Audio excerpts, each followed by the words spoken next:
오늘은 하나님의 은혜와 축복을 구할 때 네 가지의 믿음인 복음의 진리체계를 함께 나누도록 하겠습니다. 복음의 진리체계는 알고, 여기고, 드리고 계속 신뢰하라는 그 진리입니다. 첫 번째, 알고 함께 보겠습니다. 로마서 6장 6절 말씀입니다.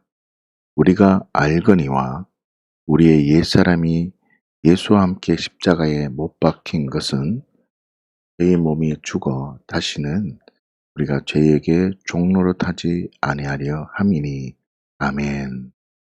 본문에 보시면 우리가 알거니와 라고 선언하고 있습니다. 여러분, 무엇을 알아야 합니까? 옛사람이 예수님과 함께 십자가에 못 박혔다는 것을 알아야 합니다. 여러분, 십자가가 잘못되어지면 부활 또한 잘못되어집니다. 다시 말하면 옛사람이 예수와 함께 십자가에 못 박혔다는 것을 알아야 된다는 말은 십자가와 부활을 성경대로 믿음으로 반응해야 된다는 것입니다. 십자가를 그냥 믿음으로 받아들이는 것처럼 부활 또한 어떤 현상으로 믿어지는 것이 아니라 성경대로 그대로 하나님 말씀대로 그대로 믿어야 된다는 것입니다. 그렇기 때문에 옛사람이 예수님과 함께 십자가에 못 박혔다는 그 성경의 진리대로 그대로 받아들여야 된다는 것을 우리가 먼저 알아야 합니다. 그리고 두 번째로 우리가 정말 십자가를 정확하게 직면한다는 말이 무엇인지, 이제 예수님이 십자가에 죽어야만 하는 그 이유를 제대로 알아야 된다는 뜻입니다. 다시 말하면 주도권 싸움이라는 것을 우리가 인식해야 됩니다. 죄의 종류와 형태와 무게로 내가 주인이 되는 것이 아니라 내가 주인된 죄 때문에 예수님께서 십자가에 죽었다는 진리가 와야 된다는 것입니다. 죄의 종류나 형태와 무게 때문에 그냥 어떤 것 때문에 내가 죄인이다 라는 것이 아니라 내가 주인된 죄 때문에, 다시요, 내가 주인으로 살아간 것 때문에 죄의 무게가 결정되어지고 내가 주인으로 살아간 것 때문에 죄의 종류와 형태가 결정되어지는 것이기 때문에 내가 주인된 죄 때문에 예수님께서 십자가에 죽었다는 그 진리가 내 안에 들어와야 됩니다. 그래야지만 예수님이 십자가에 죽어야만 하는 그 이유를 내가 정확하게 이해했다는 것입니다. 좀 더 다르게 생각해 보십시다. 예수님께서 십자가에 죽어야만 하는 그 이유가 무엇 때문입니까? 첫 번째로 죄와 저주 때문입니다. 마태복음 1장 21절에 보면 예수님의 이름이 나옵니다.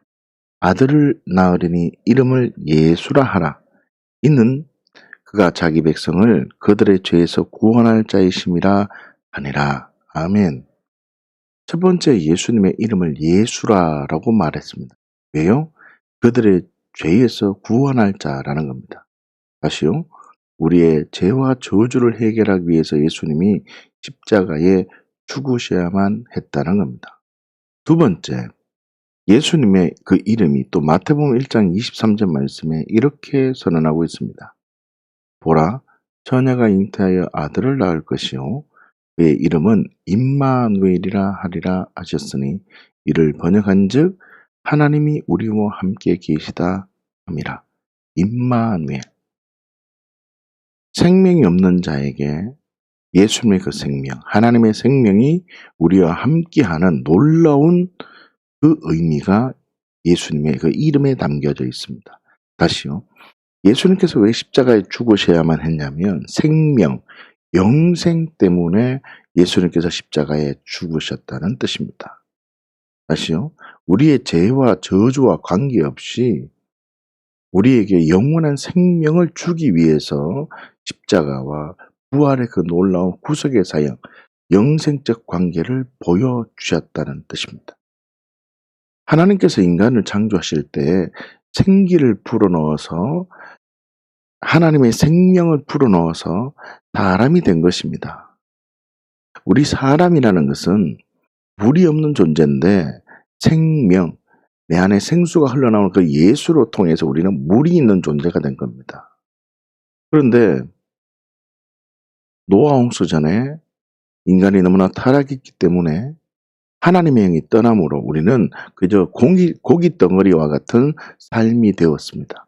살아있는 듯 하지만 실상은 하나님의 영이 떠나버린 생명 없는 자 되었다는 것입니다. 그 생명 없는 자, 만들어진 생명에 생명 있는 그 생기를 단영으로 살아갈 수 있도록 그 영생이 무엇인지, 하나님 나라의 가치가 무엇인지 그 의미를 보여주기 위해서 예수 그리스도께서 십자가에 죽으셔야만 했다는 것입니다. 그렇기 때문에 우리는 죄가 없으면 예수님이 십자가에 죽을 이유가 없다. 이런 가치는 전혀 맞지 않다는 겁니다. 우리 죄 때문일 수 있지만 그게 첫 번째 이유지만 두 번째는 생명 때문에 영생적 가치가 무엇인지 알려주기 위해서 예수님이 십자가에 죽으셔야만 했다는 겁니다. 요한복음 3장 16절 말씀 우리가 많이 알고 있습니다. 하나님이 세상을 이처럼 사랑하사 독생자를 주셨으니 이는 그를 믿는 자마다 멸망치 않고 뭘 주기 위해서요? 예, 영생을 얻게 하려 하십니다. 영생을 얻게 하려 하기 위해서 예수님께서 십자가에 죽으시고 하나님이 예수님을 이 땅에 보내셨다는 것입니다. 예수님께서 십자가에 죽으셔야만 하는 이유를 우리가 바르게 이해하는 저와 주양가족 모두가 되시기를 예수님의 이름으로 축복합니다. 사랑하는 주양가족 여러분, 옛사람이 예수와 함께 죽었다는 진리가 임하면 다시요, 내가 주인된 죄 때문에 예수님께서 내가 되어 죽으셨다는 진리가 임하면 그 결과 죄와 저주가 끊어졌고 내가 생명 없는 존재로 살았구나, 무의미한 삶을 살았구나, 이 진리가 내려집니다. 그 결과 그 사람 다시요 옛사람으로 돌아갈 수 없음을 결론 내린다는 뜻입니다. 이게 첫 번째 알고 복음의 진리책의 첫 번째 사건입니다. 두 번째 여겨야 됩니다.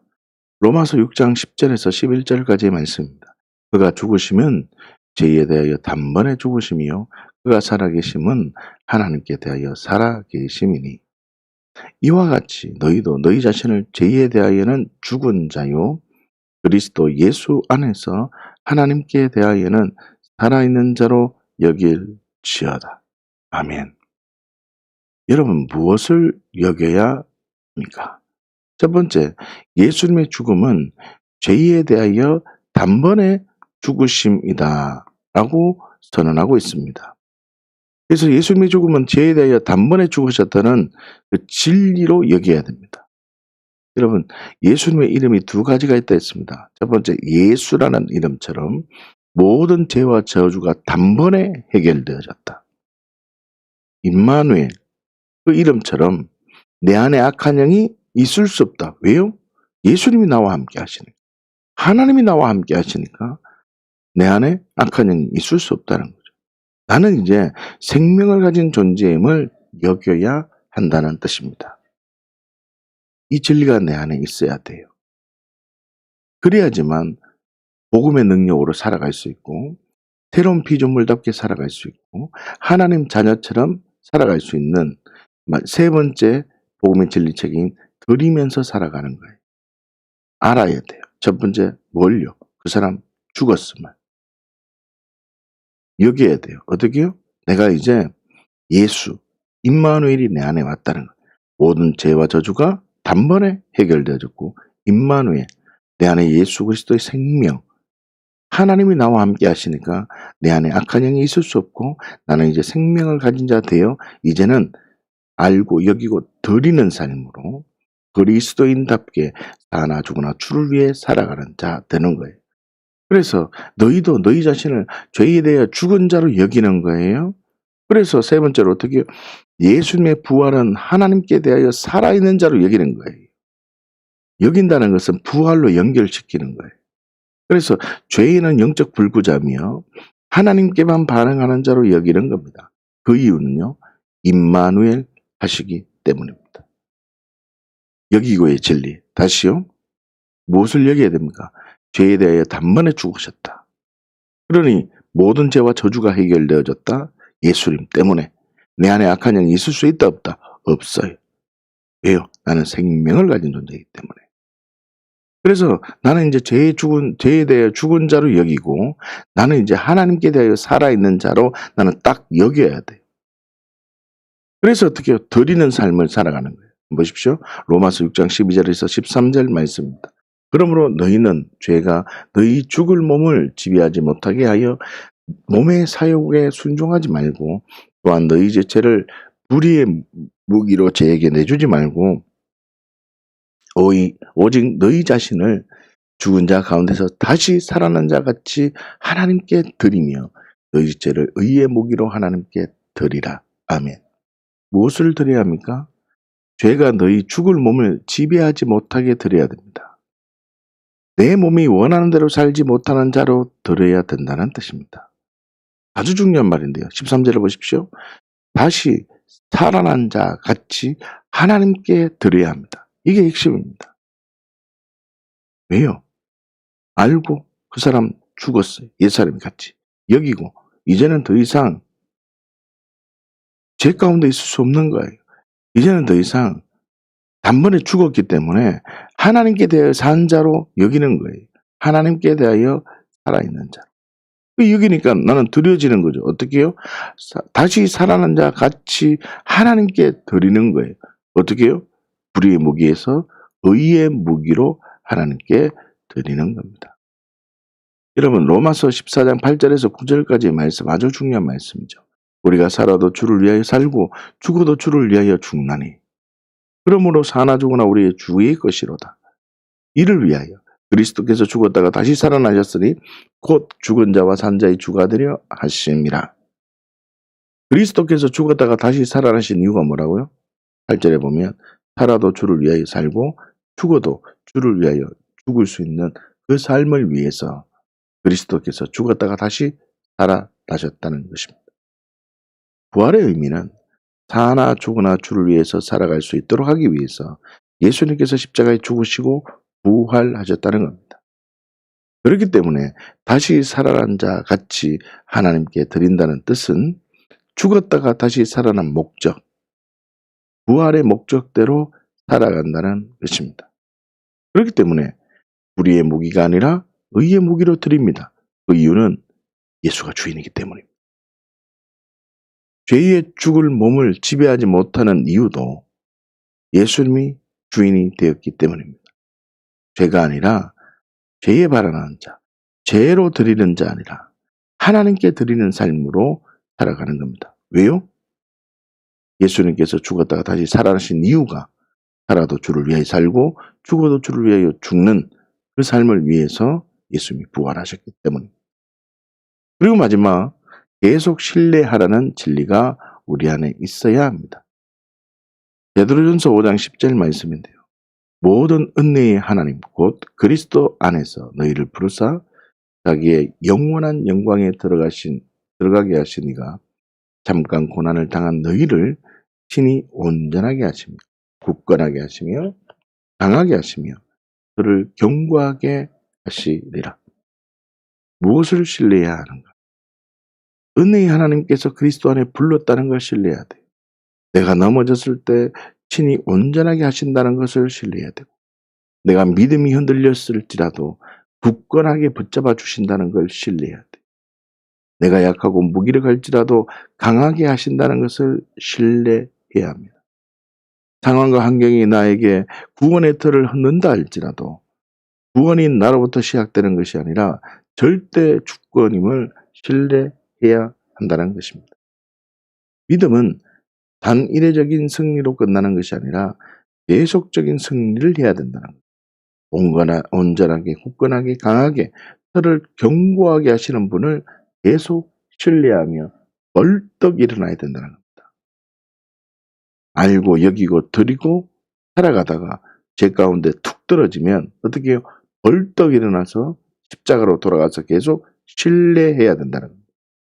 알고 여기고 드리고 살아가다가 내가 마음에 절망이 오고 힘들고 어려운 상황이 내가 도래했을 때 나는 벌떡 일어나서 벌떡 일어나서 나는 십자가의 부활의 진리, 하나님의 말씀이 영원함을 보고 나 이제 그렇게 살지 않으리라. 가슴을 찢고 하나님을 바라며 믿음으로 다시 하나님의 찾아뵙게 나아가는 것입니다. 철저한 회개가 필요하죠. 여러분 그렇게 알고 여기고 드리고 신뢰하는 그 믿음의 진리가 이 마태복음 14장 무리를 걷는 예수님을 바라보고 베드로가 예수님처럼 무리를 걷게 해달라고 할 때 그 장면 속에 베드로가 무리를 걷는 그 장면 속에 이 알고 여기고 드리고 계속 신뢰하라는 흐름이 나옵니다. 알고 볼까요? 마태복음 14장 25절에서 26절입니다. 밤사경에 예수께서 바다 위로 걸어서 제자들에게 오시니 제자들이 그가 바다 위로 걸어오심을 보고 놀라 유령이라 하며 무서워하여 소리 지르거늘. 아멘. 예수님께서 제자들에게 어떻게 오십니까? 바다 위로 놀랍습니다. 걸어서 오십니다. 이 예수님을 바라본 제자들의 반응이 어떻습니까? 놀라서 유령이라 하며 무서워하여 소리를 질렀습니다. 우리는 알아야 합니다. 여러분, 예수님이 하나님이시며 무리를 걸어오시는 분임을 바라보면서 야, 예수님 안에 있으면 예수님을 주인으로 고백하면 나도 기적을 경험하게 된다는 것을 알아야 됩니다. 나도 기적을 경험하게 된다. 예수 안에 있으면. 나도 풍성한 열매가 항상 있는 삶을 살게 될 수 있구나. 이 놀라운 가치가 먼저 있어야 됩니다. 그래야지 예수를 바라보며 나의 모든 죄와 저주가 끊어졌구나. 예수를 바라보면 나와 함께 하시는구나. 나 이제 생명이 있구나. 그래 그 사람 죽었구나. 그래 나 그 죄의 종로라는 그 사람 죽었다. 나는 예전처럼 살 수 없다. 나는 실패할 수 없다. 왜요? 그 사람 죽었기 때문에. 이 진리를 먼저 알아야 됩니다. 두 번째 여기고 드려야 됩니다. 마태복음 14장 28절에서 29절에 보면 여기고 드린다는 진리가 나옵니다. 베드로가 어떻게 반응을 합니까? 나를 명하사 무리로 오라 말하게 해줘서. 나를 명하사 무리로 오라 하소서 하리라고 말합니다. 예수께서 베드로에게 뭐라고 선언합니까? 오너라 오라 하시니. 베드로가 어떻게 행동을 합니까? 무리로 걸어서 예수님께 가기 시작합니다. 아주 놀라운 사건이죠. 자, 한번 보십시오. 여기에 알고 여기고 드리고 그 진리가 다 나옵니다. 예수님께서 베드로에게 오라는 선언을 통해서 알게 됩니다. 사람은 무리를 걸을 수 없다는 그 사람이 죽었다는 걸 압니다. 사람이 어떻게 무리를 걸을 수 있지? 그런데 그 사람 죽습니다. 예수를 바라보며. 그 사람이 죽었다는 걸 딱 깨닫습니다. 알고 그 다음에 여겨야 된다는 거죠. 나는 이제 죄에 대하여 죽은 자요 하나님께 대하여 살아있는 자로 여깁니다. 그래 무리를 걸을 수 없는 나는 죽었어. 예수라는 이름처럼 죄와 저주가 끊어진 겁니다. 임마누엘을 잡는 거죠. 내 상식으로는 무리를 걸을 수 없지만 부활하신 예수님이 내 주인이 되었기 때문에 생명이 내 안에 있기 때문에 나는 말씀에 반응할 수 있는 존재야. 그래 예수님 오라 그러셨잖아. 그래 나 걸어갈 수 있어. 나는 그냥 물이 아니라 그냥 예수님께로 가는 거야. 사람의 상식으로는 물 위를 걸을 수 없지만 사람의 상식으로는 너 아무것도 할 수 없다고 얘기하지만 사람의 상식으로는 너 그 환경에서 절대로 믿음의 삶으로 살아갈 수 없어 얘기하고 사람의 상식으로는 하나님 말씀대로 사는 것은 불가능하다고 얘기하지만 여기는 거예요. 왜요? 예수님 생명이 내 안에 있기 때문에. 왜요? 하나님의 나라를 확신하고 영적 세계를 알기 때문에 하나님 말씀에 순종하면 하나님의 사랑이 부어진다는 걸 아는 겁니다. 그래서 나는 말씀에 반응할 수 있는 존재임을 여기고 딱 결단을 합니다. 그리고요 알고 여기고 드립니다. 다시 살아난 자 같이 하나님께 드립니다. 약속의 말씀을 붙들고 불의의 무기가 아니라 의의 무기로 드립니다. 어떤 상황이든지 하나님은 언제나 옳다는 진리로 배에서 어떻게 해요? 발을 디딥니다. 배에서 내린다는 거예요.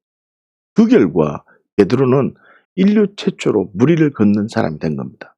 사랑하는 주양 가족 여러분. 저와 여러분도 마찬가지입니다. 알고 여기고 드린다. 우리 삶 가운데 알고 여기고 드린다. 그 사람 죽었음을 알고 나는 이제 예수와 임마누엘처럼 모든 죄와 저주가 끊어졌고 이제는 내 안에 악한 영이 없고 내 안에 모든 죄와 저주는 완전히 끊어졌어. 예수의 생명이 내 안에 있고 나는 이제 하나님 말씀대로 살 수 있는 자로 여기며 하나님께 대하여 다시 살아나는 자처럼 하나님께 드리는 겁니다. 그래, 하나님은 언제나 옳지. 하나님의 약속의 말씀을 붙들고 나는 의의 무기로 살아가는 거예요. 그러면 말씀에 순종하고 복종하며 영적 세계를 믿음으로 진리로 발행해서 믿음으로 발을 턱 내리면 하나님께서 역사하십니다. 그 결과 인류 최초로 무리를 걷는 사람, 내 안에 풍성한 열매가 항상 있는 그 증인의 삶이 되어지는 것입니다. 그리고 마지막으로 계속 신뢰하라. 이 선언은 있지 않습니까? 마태복음 14장 30절에서 31절까지 말씀입니다. 바람을 보고 무서워 빠져가는지라 소리질러 이르되 주여 나를 구원하소서 하니 예수께서 즉시 손을 내밀어 그를 붙잡으시며 이르시되 믿음이 작은 자여 왜 의심하였느냐 하시고 무리를 걷던 베드로가 바람을 보고 어떻게 행동합니까? 무서워 빠져버립니다. 예수님만을 바라보면 무리를 걸을 수 있지만 예수님을 놓치고 바람을 바라보면 어떻게 해요? 빠져버립니다. 우리도 삶을 살아가면서 예수님 하나님의 말씀, 십자가의 부활의 권능을 바라보고 하나님의 약속의 말씀을 바라보고 살아가면 우리는요 능력의 삶을 살아갑니다. 그러나 환경을 보는 게 아니라 문제를 바라보는 것이 아니라 문제보다 더 크지 하나님을 바라봐야 되는데 외적인 것을 바라보며 우리는 베드로처럼 물에 빠져버린다는 겁니다. 여러분 물에 빠진 베드로가 뭐라고 얘기합니까? 주여 나를 구원하소서. 주여 나를 구원하소서. 주여 나를 구원하소서. 이렇게 소리를 지른 베드로에게 예수님은 어떻게 반응하십니까? 그를 즉시 손을 내밀어 붙잡아 주시고 건전해 주십니다. 계속 신뢰하라. 주여 나를 구원하소서. 주여 나를 구원하소서. 말씀 붙들고 살다가 세상에 타협하며 제약 중에 있더라도 우리는 어떻게 해요? 벌떡 일어나야 합니다. 수치심의 자리가 있을 수 있습니다. 낙심의 자리가 있을 수 있습니다. 그런데 그 자리가 아니라 절망하는 자리가 아니라 부끄러움의 자리가 아니라 주여 나를 구원하소서 주여 나를 구원하소서 가슴을 찢으며 예수께로 벌떡 일어나야 된다는 겁니다. 철저한 회개를 하고 벌떡 일어나야 된다는 겁니다. 이때 주여 나를 구원하소서라는 이 고백은 침묵과 묵상이 아닙니다. 물에 빠진 사람이 묵상하면서 품위 있게 주여 나를 구원하소서 이렇게 말하지 않습니다. 처절한 몸부림을 하며 내가 말씀 붙들고 사다가 세상에 타협하고 죄 가운데 있으면 그 죄악이 얼마나 나의 추악한 모습이고 내가 하나님의 은혜를 잊어버린 만큼 어떤 이는 철저하게 금식하고 어떤 이들은 뼈를 깎는 고통과 부르짖음 속에 하나님의 은혜를 고백하며 발견하는 31절 보시면 예수께서 즉시 손을 내밀어 그를 붙잡으시며 이르시되 라고 말합니다. 물에 빠진 베드로를 붙잡아 주신 신실하신 예수님을 바라보며 다시 한번 복음 앞으로 당당하게 나아가는 것입니다. 알고 여기고 드리고 계속 신뢰하라. 여러분 이 복음의 진리체계가 없으면 믿음의 삶을 살아갈 수 없습니다. 계속 신뢰하라는 이 진리가 내 안에 없으면 우리는 어찌 보면 무언파처럼 살아갈 수 있습니다. 그러나 계속 신뢰하라는 것은 품위 지키면서 회개한다는 게 아닙니다.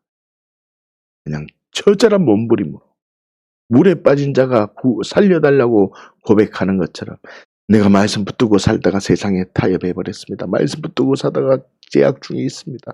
주여 나를 구원하소서. 예수로 내가 살지 못했습니다. 가슴을 찢으며 처절한 몸부림으로 다시 한번 벌떡 일어나는 겁니다. 아벨을 죽일 수 있는 자리가 있고 하나님을 바라볼 수 있는 자리가 있고 아벨을 어떻게 해요?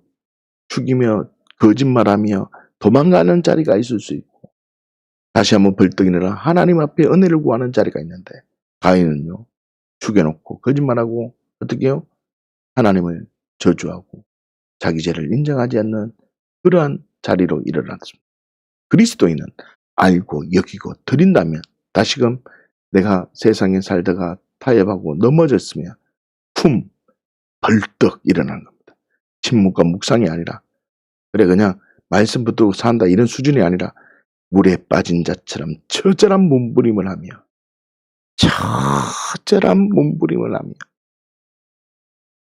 내가 어떤 은혜를 받았는지 다시 한번 발견하며 믿음으로 나아가는 겁니다. 사랑하는 주양 가족 여러분, 물에 빠진 베드로를 붙잡아 주신 신실하신 예수님을 바라보며 다시 한번 복음으로 당당하게 나아가시기를 예수님으로 축복합니다. 복음의 진리책에는 복음의 영광을 누리며 오늘 우리의 삶 가운데 풍성한 열매가 항상 있는 정인의 삶이 되시기를 예수님의 이름으로 축복합니다. 함께 기도하겠습니다.